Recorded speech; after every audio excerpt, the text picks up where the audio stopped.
දිරිය මිනිසුන්ගේ සොඳුරු හදවත් පියවර ඔබේ කතාව අපට කියන්න අපි එය ලොවට කියන්නෙමු.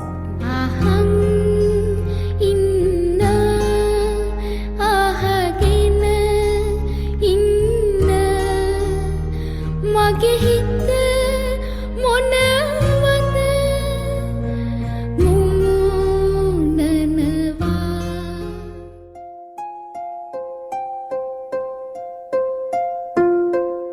ආයිබෝන් සුපුරුදු පරිදි පුරුදු වෙලාවට අපි අදත් ආවා පියවර වැඩසටහනත් සමගින්. ඔබට දැන් පියවර වැඩසටහන හොඳටම හුරු පුරුදු වැඩසටහනක් වෙලා අපට ලැබෙන ප්‍රතිචාර වලින් අපට එය මනාව පැහැදිලි වෙනවා. බොහෝ දෙනෙක් මේ වෙනකොට පියවර වැඩසටහන ගැන කතා බහ කරනවා.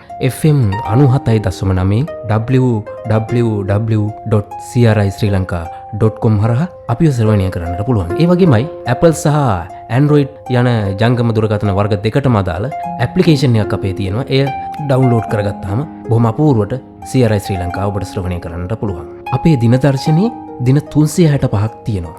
ඒ දිනවලට විශේෂිත වූ සැමරුම් නිරන්තරයෙන් තිබුණත් අපි ඒ ගැන කතා කරන්නේ ඒ දවසට විතරක් සීමා වෙලා.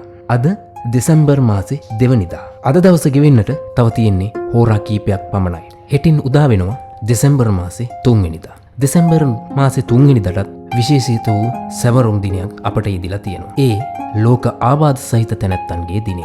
අද අපි පියවර වැඩසටහනින් ඒ පිළිබඳව ඔබව දැනුවත් කරන්නට හිතුවා. අපි ඒ සඳහා කැඳව ගත්තා. ඒ සඳහා ගැලපෙනම කෙනා කිව්වොත් නිවැරදි. නමින් මැණික් ගුණරත්න. ආයිබෝන් මැණික් මහත්මිය. ආයිබෝවන්. මැණික් මහත්මිය දැන් ආබාධ සහිත වුවන්ගේ දිනය යෙදෙනවා දෙසැම්බර් 3 වෙනිදාට අපි මුලින් කිව්වා වගේ. ඊට කලින් අපි ඔබ ගැන කතා කරලා ඉමු.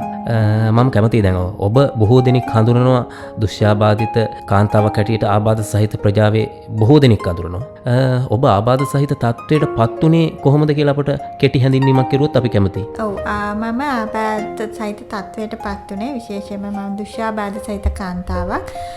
මගේ ජීවිතයේ අවුරුදු 20 ගණන් වල තමයි මම දුෂ්‍යාබාධ තත්ත්වයට පත් උනේ. තෝර්මනික් මහත්මිය කුමන හේතුවකින්ද අවුරුදු 20 ගානක් ඔබ සාමාන්‍ය තත්ත්වයේ ඉඳලා දුෂ්‍යාබාධිත තත්ත්වයට පත් උනේ?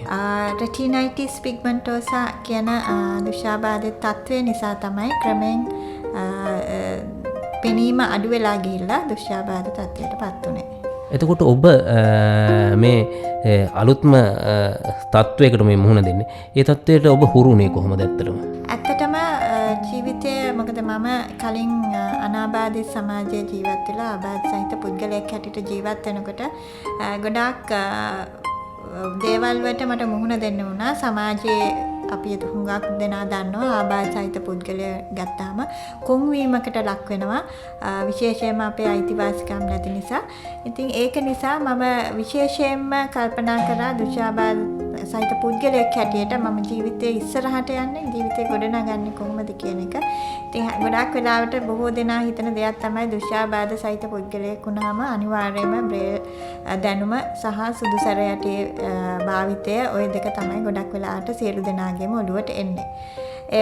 බ්‍රේල් අධ්‍යාපනය ලැබුවත් එක්කම මම ඊට වඩා වෙනස් දෙයක් ගැන හිතුවා. මොකද සමාජයේ දැස් පෙනෙන පුද්ගලයන් සමග එකට වැඩ කරන්න හොඳටම පුළුවන් වෙන ක්‍රමයක් ගැන හිතුවා. ඉතින් එහෙම හිතලා තමයි දුෂ්‍යාබාධ සහිත පුද්ගලයන් සඳහා වූ තොරතුරු සහ sannivedana තාක්ෂණය ගැන ඉගෙන ගත්තේ. ජාතික වශයෙන් සහ ජාත්‍යන්තර වශයෙන් මම දුෂ්‍යාබාධ සහිත පුද්ගලයන් සඳහා තිබෙනා වූ තොරතුරු සහ sannivedana තාක්ෂණය අපි දුෂ්‍යාබාධ සහිත පුද්ගලයෙක් හැටියට පරිගණකය හසුරවන්නේ කොහොමද කියන එක මුලින්ම මම හැදෑරුවා.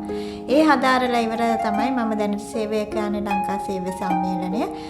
ලංකා සේවය සම්මේලනයේ ආබාධ සහිත තැනැත්තන් සඳහා වූ තොරතුරු සහ සම්පත් මධ්‍යස්ථානයක් තියෙනවා. ඒකම විශේෂයෙන්ම ලංකා සේවය සම්මේලනයේ ගත්තොත් අප ආයතනය තියෙන ලංකාවේ තියෙන සමාජික ආයතන 700කින් සමන්විත සංවිධානයක්.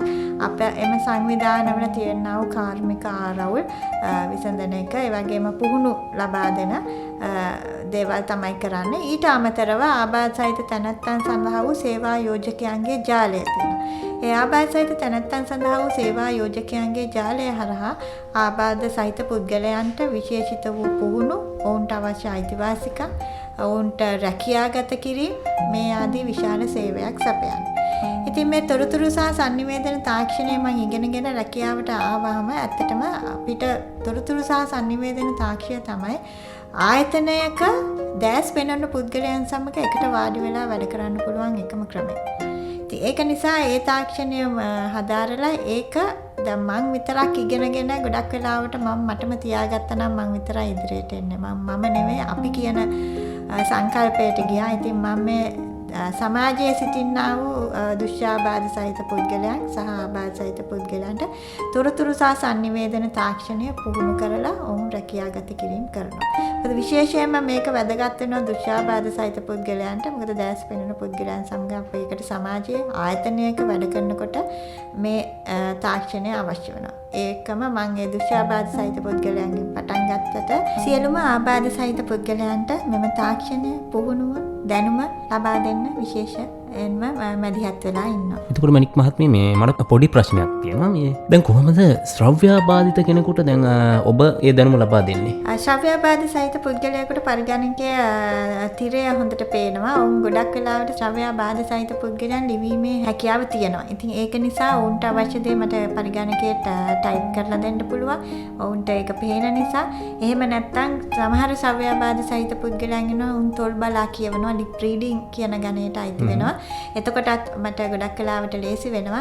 ඒ දෙකම නැතුව සංඥා භාෂා පමණක් භාවිතා කරන පුද්ගලයන් සිටිනවා නම් සංඥා භාෂා පරිවර්තකයෙකුගේ සහාය ඇතිව තමයි මෙම තාක්ෂණය උන්ට ලබා දෙන්නේ. එතකොට මණික් මහත්මිය දැන් ඔබගේ සේවය යම් කිසි කෙනෙක් ලබා ගන්නවා නම් කොහොමද ලබා ගන්න පුළුවන් දුරකථන අංකයක් එහෙම තියෙනවද? ඔව්. ඔබට අවශ්‍ය නම් කතා කරන්න මගේ දුරකථන අංකය 077යි 957යි 19යි 18. 077යි 957යි 19යි 18. මණික් මහත්මිය දැන් ඔබ ජාත්‍යන්තර සම්බන්ධතා සමග ගනුදෙනු කරන කෙනෙක්. ශ්‍රී ලංකාවේ ආබාධ සහිත ප්‍රජාවේ සහ ඒ ජාත්‍යන්තරයට ඔබ ගියාම ඔවුන් අතර තියෙන වෙනස ඔබ දකින්නේ කොහොමද? ගොඩක් වෙනසක් තියෙනවා කියන්නේ ඇත්තටම අපි ලෝකෙ දියුණු රටවල් වලට ගියාම දියුණු රටවල් වල තියෙනවට වඩා අපි ගොඩක් පිටිපස්සෙන් ඉන්නේ.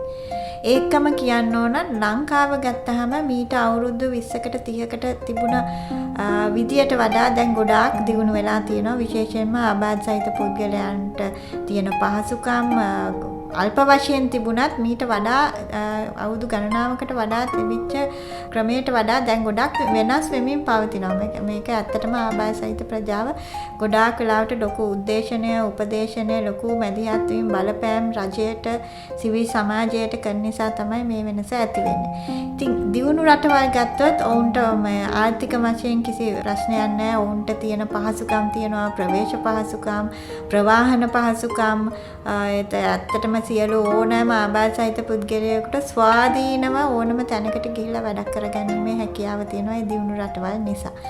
ඉතින් ඇත්තටම දකුණු ආසියානු රටවල් ගත්තොත් ඔවුනුත් ලංකාව වගේ ගොඩක් වෙලාවට පහසුකම් අතින් අඩු මට්ටමක ඉන්නේ. නමුත් ගොඩක් වෙලාවට මේ ඇත්තටම පහසුකම් පැත්ත වගේම ආකල්පමය වෙනසත් හරියට අවශ්‍ය වෙනවා.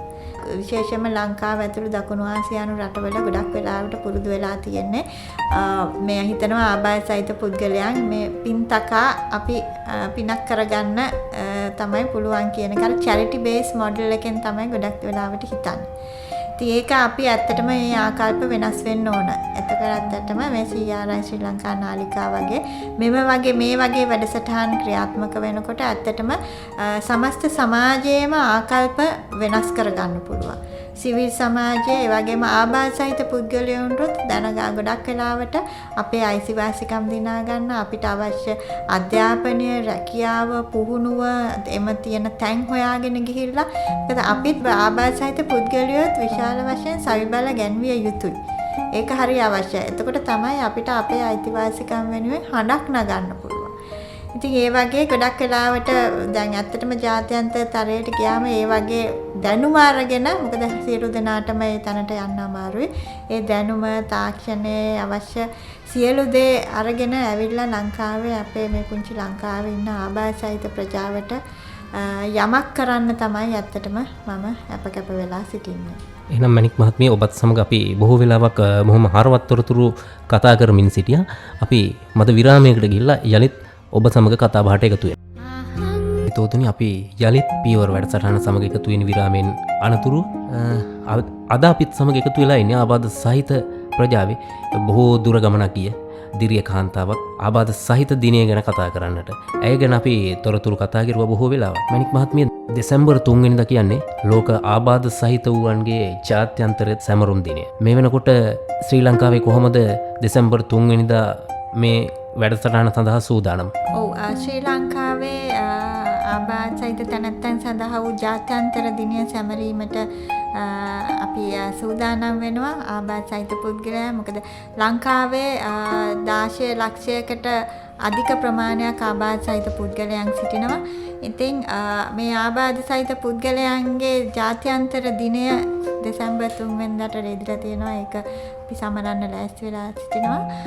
ආබාධ සහිත පුද්ගලයන් සඳහා වූ ආබාධ සහිත පුද්ගල සංවිධාන ඒකාබද්ධ පෙරමුණ මගින් සංවිධානය කරලා තියෙනවා මෙම දිනය සැමරීමට විශේෂිත වූ වැඩසටහන.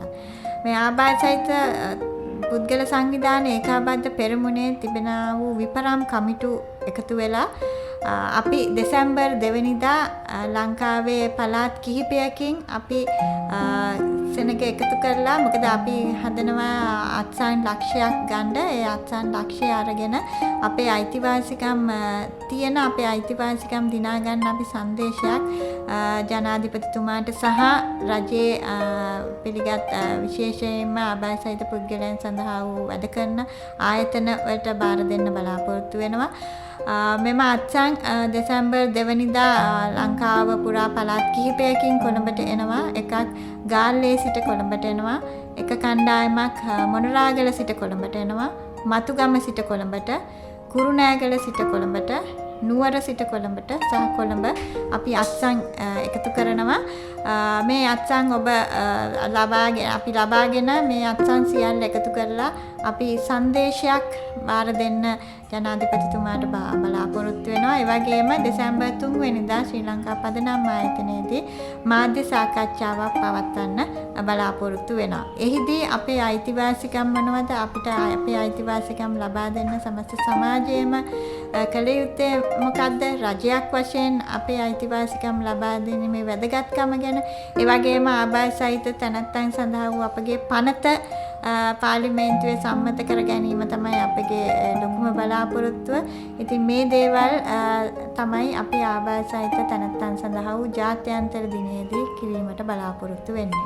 එතකොට මැනික් මහත්මිය දැන් දෙසැම්බර් 2 වෙනිදා කණ්ඩායම් කීපයක් කොළඹට එනවා.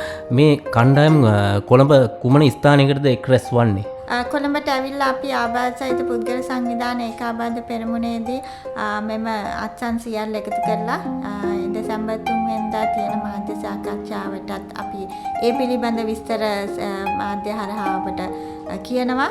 ඒකම මේ අත්සන් එකතු කරලා අපි ජනාධිපතිතුමාට සංදේශයක් බාර දෙන්න තමයි බලාපොරොත්තු වෙන්නේ. එතකොට ඔබට දැන් මේ අවස්ථාවේ ආරාධනා කරන්න පුළුවන් ආබාධ සහිත ප්‍රජාවේ තවත් මේ ගැන බොහෝ දෙනෙක් දන්නේ නැතුව ඇති. ඔවුන්ට පැමිණෙන්නට කියලා ඔබට ආරාධනා කරන්න පුළුවන් මේ අවස්ථාවක් කරගන්නට පුළුවන්. ඔව් ඇත්තටම ඔබ මේ මං කියපු ඉස්සර ගාල්ල මොනරාගල මතුගම නුවර කුරුණෑගල සිට කොළඹට පැමිණෙන කණ්ඩායම් ඉන්නවා මේ අත්සන් එකතු කරගන්න. ඉතින් එම නිසා ඔබත් ඒකට දායක වන්න, ඔබගේ අත්සනත් ලබා දෙන්න. මොකද අපි මේ සියල්ල මොකද අපේ ශක්තිය පෙන්නුම් කරන්න තමයි අපි අත්සන් එකතු කරන්නේ. මෙච්චර ප්‍රමාණයකගේ අත්සන් එකතු කරලා අපේ අයිතිවාසිකම් අපිට ලබා දෙන්න කියන පණිවිඩය තමයි දෙන්න බලාපොරොත්තු වෙන්නේ. ඉතින් ඒක නිසා මෙන්න මේ පළාත් වලින් කොළඹට පැමිණෙන කණ්ඩායම් වලට මගතටදී අපිට හම්බ වෙලා පොඩි අත්සනක් ලබා දීලා අපිට මේකේ සහයෝගය ලබා දෙන්න කියලා ඉල්ලා සිටිනවා. එතකොට මැනික් මහත්මිය මම දැනගන්න කැමතියි ඔබෙන් දැන් ඔබ ආබාධ සහිත කාන්තාවක් හැටියට දැනට ශ්‍රී ලංකාවේ මේ වෙනකොට වැඩි ආබාධ සහිත කාන්තාව වැඩි අපේ සමීක්ෂණ වලට අනුව ඒ ඔබත් දන්නවා ඇති.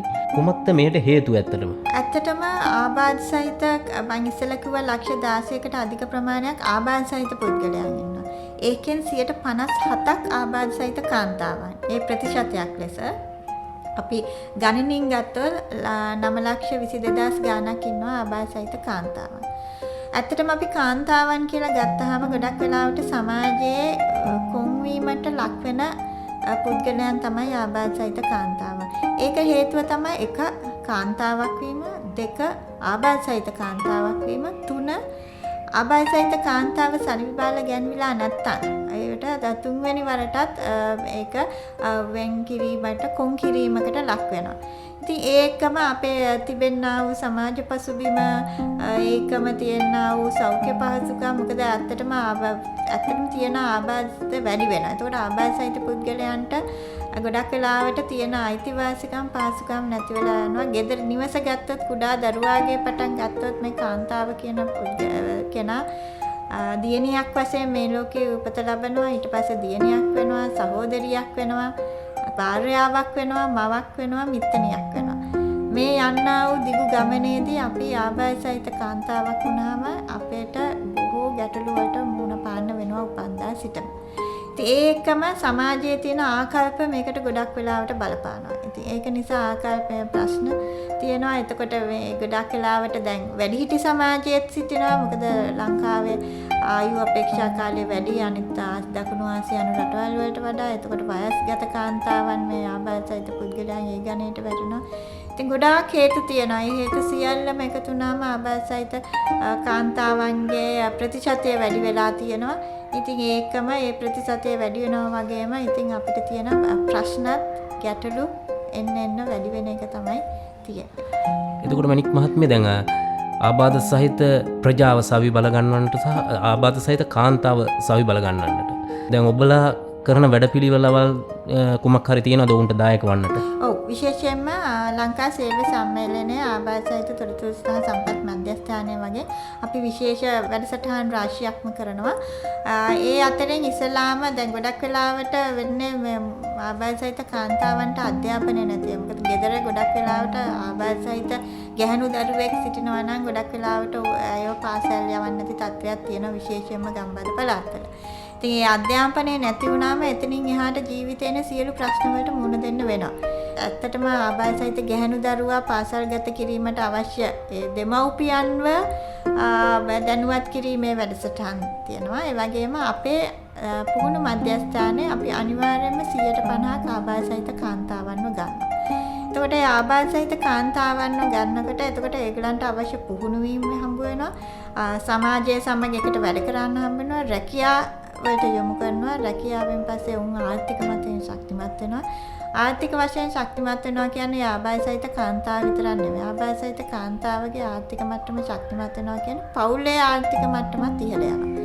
එතකොට ඒ වගේම දැන් සවිබල ගැන්ුණාම කාන්තාව මම ඉස්සෙල්ලත් කිව්වා භාර්යාවක් වශයෙන් මවක් වශයෙන් මේ ආබාධ සහිත කාන්තාවගේ දැනුම වැඩි වුණාම සවිබල ගැන්ුණාම පවුලේ ඇය යටතේ සිටිනා වූ දරුවන් පවුලේ අනිත් සමාජිකයන්ගේ ඒ තියෙනා වූ දැනුම් සම්භාරය වැඩි වෙනවා, උගත්කම වැඩි වෙනවා. ඉතින් ඒකම අපේ පුහුණු මධ්‍යස්ථානයේ විශේෂයෙන්ම මම ඉස්සෙල්ලා කිව්වා වගේ ආබාධ සහිත කාන්තාවන්ට විශේෂ වෙන්කිරීමක් තියෙනවා. මම 150ක ආබාධ සහිත කාන්තාවන් ගන්නවා. ඒකම අපි ආබාධ සහිත කාන්තාවන්ට විශේෂිත වූ වැඩසටහන් ඒ කියන්නේ විශේෂයෙන්ම සෞඛ්‍ය වැඩසටහන් ඒ වගේ එවැනි වැඩසටහන් කරනවා. ඒකම දැන් ගියා මේ අවුරුද්දේ අපි පටන් ගත්තා ආසියානු මට්ටමකට ගියා. මොබිලිටි ඉන්ටර්නැෂනල් USA ඒ ආයතනයත් එක්ක එකතු වෙලා අපි දකුණු ආසියාවේ ආබාධ සහිත කාන්තාවන් නායකත්වයට සහ සවිබල ගැන්වීමේ වැඩසටහනක් කළා. ඒ වැඩසටහනෙන් අපි කරේ ඇත්තට මේගොල්ලෝ ඒ පුහුණු කරුවන් ලෙස training of trainers හදලා ඔවුන් ඒ රටට ගියාම ඔවුන් ඒ රටේ සිටිනා වූ තමන්ගේ රටේ සිටිනා වූ ආබාධ සහිත කාන්තාවන් පුහුණු කරන්න සවිබල ගන්න වැඩසටහන. ඉතින් ඒ වැඩසටහනේදී ලංකාවෙන් පුහුණු වෙච්ච කාන්තාවනුත් අපේ ලංකාවේ සිටින ඔවුන්ගේ ගම්වල සිටින ආබාධ සහිත කාන්තාවන්ගේ නායකත්වයේ සවිබල ගැනීම ආදී වශයෙන් පුහුණු කිරීම කරනවා. ඉතින් මේක ඇත්තටම වැදගත් වෙනවා. මොකද ආබාධ සහිත කාන්තාවන්ට ලැබෙන අවස්ථාව අඩු වෙලා තියෙනවා. ඔවුන්ට තොරතුරු යන්නේ. ඉතින් ඒක නිසා මේ වැඩසටහන මම උපයෝග කරගන්නවා. ආබාධ සහිත කාන්තාවන් ඔබට අවශ්‍ය යම් කිසි පහසුකමක් පුහුණු වීමක් ඒ දේවල් අවශ්‍ය නම් අපිට කතා කරන්න. කළ හැකි මට්ටමේ යමක් කළ හැකි නම් අපි අපි ඒකට ඒ දේ කරන්න බැඳී සිටිනවා. මැනික් මහත්මිය දැන් ඔබත් සමග අපි බොහෝ තොරතුරු කතා බහ කරමින් සිටියා. නමුත් ඔබත් සමග කතා කරන්නට මේ පැය භාගයක කාලය ඇත්තටම මදි. අපි ආරාධනා කරනවා තවත් දවසක ඇවිල්ලා ඔබත් සමග පියවර වැඩසටහනකට සහභාගී වන්නට කියලා අපි ඔබට ආරාධනා කරනවා. ඒ ආරාධනාවත් කරන ගමන් අද පියවර වැඩසටහන වර්ණවත් කළාට බොහොම ස්තුතියි. මට අවසාන වශයෙන් කියන්න මැනික් මහත්මිය දැන් ගුවන් විදුලි නාලිකාවක් හැටියට බොහෝ ගුවන් විදුලි තියෙනවා අද ලංකාවේ. CRI ශ්‍රී ලංකාවේ වැඩිම ගුවන් කාලයක් වෙන් කරනවා ආබාධ සහිත තැනැත්තන් වෙනුවෙන්. ඔබට මොකද හිතෙන්නේ CRI ශ්‍රී ලංකා නාලිකාව මේ වාගේ උතුම් කර්තව්‍යයකට මුලපිරීම ගැන? ඔව් අපි සමාජය ගත්තාම අපිට තියෙන ලොකුම ප්‍රශ්නයක් තමයි මාධ්‍ය හරහා මේ ආබාධ සහිත ප්‍රජාවට අවශ්‍ය දැනුම සමාජය දැනුවත් වීමේ වැඩසටහන් මාධ්‍ය හරහා කෙරෙන්නේ නැති එක. ඒක නිසා මම විශේෂයෙන්ම ස්තුතිවන්ත වෙනවා CRI ශ්‍රී ලංකා නාලිකාවට ආබාධ සහිත පුද්ගලයන්ට පමණක් වෙන වූ වැඩසටහන් විකාශනය කිරීම පිළිබඳ මේක හොඳ පරමාදර්ශී ක්‍රියාවක්. ඒ නිසා මම නැවත වරක් ස්තුතිවන්ත වෙනවා මට ආරාධනය කිරීම පිළිබඳ CRI ශ්‍රී ලංකා නාලිකාවටත් තිසර මහත්මයා ඔබටත් බෙහෙවින් ස්තුතිවන්ත වෙනවා. මොකද ඇත්තටම මම කියපු ගොඩක් දේවල් අහගෙන ඉන්නවා ලක්ෂ සංඛ්‍යාත ජනතාව. අඩු ගානේ මේ කියපු දේවල් වලින් එකක්වත් කරන්න පුළුවන් නම් අපි ඔක්කොමලා එකතු වෙලා අන්න ඒකයි අවශ්‍ය වෙන්නේ. සමහර වෙලාවට මුදල් වලින්ම නොවෙන්න පුළුවන්. නමුත් තමන්ගේ ආකල්ප වශයෙන් මම කියවා ලක්ෂ 16කට අධික ප්‍රමාණයක් ආබාධ සහිත ප්‍රජාව ඉන්නවා ලංකාවේ. ඉතින් ඔබට කළ හැකි යම් දෙයක් නැත්තම් එක දෙයක් කරන්න ගොඩක් දේවල් කරන්න ගිහිල්ලා අපිට එකක්වත් කරන්න බැරි වෙයි. නමුත් සෑම දෙනාම යම් කිසි එක දෙයක් කරොත් මම හිතන්නේ ආබාධ සහිත ප්‍රජාවගේ අනාගතය සුබදායී වෙයි. මැනික් මහත්මිය දැන් ආබාධ සහිත දිරිය කාන්තාවක් හැටියට මේ ආබාධ සහිත ප්‍රජාවට යම්කිසි පණිවිඩයක් ඔබට දෙන්නට ඇති. ඒ පණිවිඩය ලබා දෙන්න කියලා අපි බොහොම ගෞරවයෙන් ඉල්ලා සිටිනවා. විශේෂයෙන්ම ආබාධ සහිත පුද්ගලයන්ටත් සමස්ත සමාජයටත් මට කියන්න තියෙන්නේ අපට අවශ්‍ය වන්නේ අනුකම්පාව නෙවෙයි පිළිගැනීමයි. අපිට යැපී සිටීමට අවශ්‍ය නැත. අවශ්‍ය වන්නේ ස්වාධීන පුද්ගලයන් වීමටයි. සැඟවී සිටීමට අවශ්‍ය නැත. අවශ්‍ය වන්නේ ඉදිරියට යෑමයි. අපිට සමාජයේ වෙන්කොට සලකන්නේ නැතුව සමස්ත සමාජයටම අන්තර්කරණය කරන්න ඒක තමයි අවශ්‍ය වෙන්නේ. ඒ එක්කම අපිට වෙනස්කම් තනිය කරනවට වඩා එකතු වෙලා යම්කිසි වෙනසක් කරොත් මම හිතන්නේ ආබාධ සහිත සමස්ත ප්‍රජාවට මිත්‍රශීලී පරිසරයක් ගොඩනගන්න හැකියාව ලැබේ. මැනික් මහත්මිය දැන් ඔබ සඳහන් කෙරුවා දෙසැම්බර් 3 වෙනිදා ශ්‍රී ලංකා පදනම් ආයතනයේදී මාධ්‍ය සාකච්ඡාවක් ආබාධ සහිත දිනය වෙනුවෙන් පවත්වන බවට අපි ඒ පිළිබඳව තොරතුරු CRI ශ්‍රී ලංකා ගුවන් විදුලිය හරහා විටින් විට කියන්නට සූදානමින් සිටිනවා. අද දිනේ පියවර වැඩසටහන වර්ණවත් කළාට බොහොම ස්තුතියි කියනවා පියවර කණ්ඩායම හැටියට අපි සියලුම දෙනා ඔබට. අවසාන වශයෙන් කියන්න ඕන CRI ශ්‍රී ලංකා නාලිකාවට අධ්‍යක්ෂකතුමා සීලරත්න සෙනරත් මහතාට වැඩසටහන මෙහෙ වූ තිසර මහත්මයා ඔබටත් මම බෙහෙවින් ස්තුතිවන්ත වෙනවා. ස්තුතියි. එහෙමනම් පියවර වැඩසටහන සඳහා වෙන්නුණු කාලය මෙතකින් නිමාවටපත් වෙනවා. නමුත් බොහොම අපූර්ව තොරතුරක් තියෙනවා අපට කියන්නට. දෙසැම්බර් 29 වෙනිදා CRI ශ්‍රී ලංකා නාලිකාවේ පූර්ණ මාධ්‍ය අනුග්‍රහය යටතේ බොරලැස් ගමුව රේන්දවත්ත පාර යොවුන් සංසදය සහ සුබසාධක සංගමය ඉදිරිපත් කරනවා ෆුඩ් ෆෙස්ටිවල් 2018 CRI ශ්‍රී ලංකා නාලිකාවේ පූර්ණ මාධ්‍ය අනුග්‍රහය යටතේ මේ සඳහා වෙන්වන්නේ ආබාධ සහිත දරුදැරියන්ගේ අධ්‍යාපනය සඳහා වෙන්වුණු පාසලක් වෙත ඔවුන්ට අවශ්‍ය පාසල් උපකරණ ලබා දීම ඒටත් සහභාගි වෙන්න කියලා CRI අපේ ආදරණීය හිතවතුන්ගෙන් ඉල්ලා සිටින ගමන් අපි අද පියවර වැඩසටහනින් සමුගන්නවා. සුපුරුදු පරිදි අදත් වැඩසටහන් අධ්‍යක්ෂණය CRI ශ්‍රී ලංකා වැඩසටහන් අධ්‍යක්ෂ සීලරත්න සෙනරත් මහතා, වැඩසටහන නිෂ්පාදනය කළ තරිඳු පෙරේරා, වැඩසටහන් සංස්කරණය සසිත ශලින්ද, ඔබට කතා කළ මම තිසර විජේසිංහ. යලිත් ලබන ඉරු දිනත් හරියටම හවස 5:30ට තවත් දිරිය සුන්දර තරුවක් සමග පැමිණීමේ බලාපොරොත්තුවෙන් අපි ඔබෙන් සමුගන්නවා. ඔබට සුබ දවසක්.